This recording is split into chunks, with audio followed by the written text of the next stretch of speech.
Plane to plane 2400 square foot আছে। এই 2400 square ফুটে আপনার কতটুক রড যাব, কতটুক মানে বিমের মধ্যে রড দেওয়া দরকার, রিং কতগুলো যাব, আর কত টাকার বাজেট আছে বিমটা ঢালাই করতে আমি আপনাদেরকে বলে দেবো ভিডিওর মাধ্যমে। ভিডিওটা যদি ভালো লাগে লাইক করবা, শেয়ার করবা বেশি বেশি, যাতে অন্যরাও দেখতে পারে। কেউ যদি নতুন চ্যানেলে এসে থাকেন চ্যানেলটা সাবস্ক্রাইব করে দিবা, কারণ আমি রোজ এরকম ভিডিও নতুন নতুন টিক নিয়ে আমি একটা করে দিয়ে থাকি।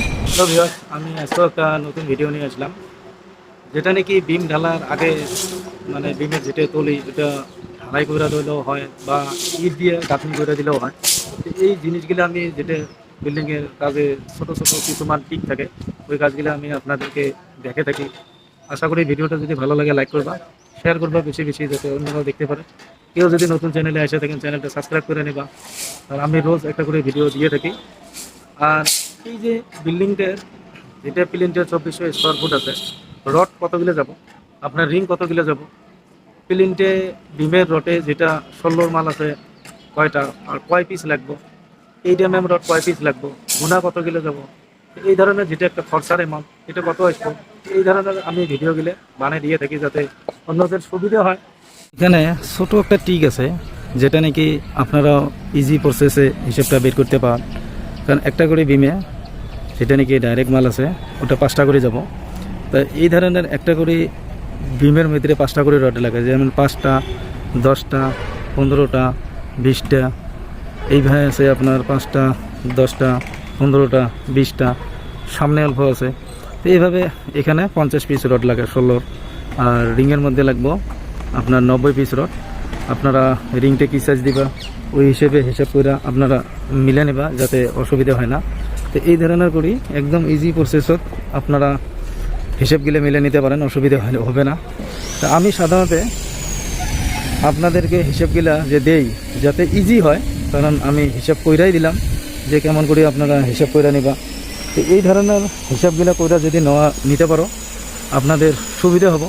কারণ আমি ফার্স্ট করে যদি কই এখানে 50 পিস রড লাগবো, 16 mm, 8 mm রড লাগবো 100 পিস, তা আপনারা ভাববেন কি, তাহলে নিশ্চয়ই আমাকে ফোন করতে হবে বা কমেন্ট করতে হবে যে আপনি যে আমাকে বললেন যে 2400 স্কোয়ার ফুটে বিমের মধ্যে 50 পিস রড যাব, 16 mm, 8 mm যাব 100 পিস রিংয়ের জন্য।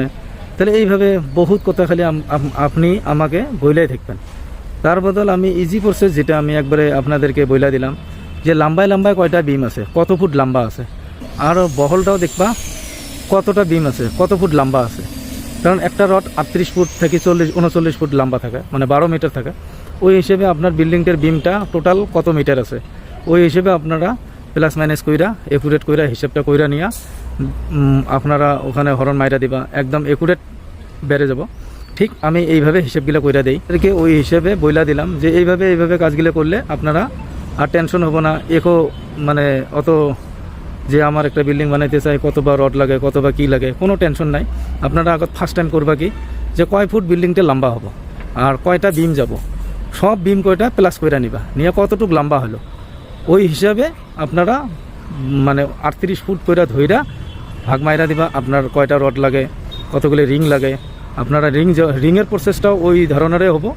আপনারা ডাইরেক্ট প্লাস করে নিবা, এবারে 6 ইঞ্চি করে বানবো বা L4 L3 অ্যাভারেজ একটা হিসাব করে নিলাম, করে নিয়ে ওইভাবে প্লাস মাইনাস করে অল্প কম বেশি হবো, ওটা আমারও হয় আপনাদেরও হবো, ওইটার জন্য অসুবিধা নাই। মানে সামথিং একটা আইসা যায়, অসুবিধা হয় না। যার ধরে না আমি আপনাদেরকে বললাম যে এইভাবে হিসাবগুলো যদি করে নিতে পারো আপনারা টেনশন হবো না, একদম ইজি প্রসেস। তো আমি আজকের ভিডিও এতটুকু রাখলাম, নেক্সট ভিডিও আবার নতুন করে নিয়ে আসবো।